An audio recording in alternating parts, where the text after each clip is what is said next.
राजस्थान के अलवर जिले में स्थित भानगढ़ का किला अपनी ऐतिहासिक भव्यता और उससे जुड़ी डरावनी कहानियों के लिए पूरी दुनिया में मशहूर है। इसे अक्सर भारत का सबसे भूतिया स्थान माना जाता है। इस किले से जुड़ी दो प्रमुख लोक कथाएं बहुत प्रचलित हैं, जिनकी वजह से इसे शापित माना जाता है। 1. गुरु बालूनाथ का श्राप। लोक कथाओं के अनुसार भानगढ़ किले की नींव रखने से पहले राजा माधो सिंह ने वहां के एक तपस्वी गुरु बालूनाथ से अनुमति ली थी। गुरु ने एक शर्त पर अनुमति दी थी कि किले की छाया कभी भी उनके ध्यान स्थल तपस्या स्थल पर नहीं पड़नी चाहिए। राजा ने वादा किया, लेकिन समय के साथ उनके वंशजों ने किले की ऊंचाई बढ़ा दी, जिससे किले की छाया गुरु बालूनाथ के घर पर पड़ने लगी। कहा जाता है कि इस बात से क्रोधित होकर गुरु ने पूरे भानगढ़ नगर को विनाश का श्राप दे दिया, जिसके कारण ये स्थान उजड़ गया।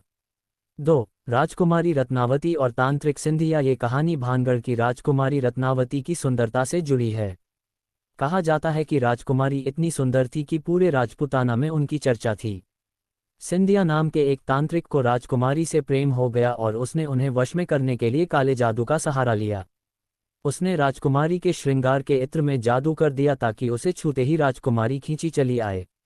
राजकुमारी रत्नावती को तांत्रिक की चाल का पता चल गया और उन्होंने वह इत्र की शीशी एक पत्थर पर फेंक दी। पत्थर पर गिरते ही वह पत्थर लुढ़कता हुआ तांत्रिक के पास गया और उसके ऊपर गिर गया, जिससे तांत्रिक की मौत हो गई। मरने से पहले तांत्रिक ने श्राप दिया कि इस किले में रहने वाला कोई भी व्यक्ति जीवित नहीं बचेगा और यह स्थान हमेशा के लिए वीरान हो जाएगा। कुछ महत्वपूर्ण तथ्य। भारतीय पुरातत्व सर्वेक्षण (ASI) के नियम।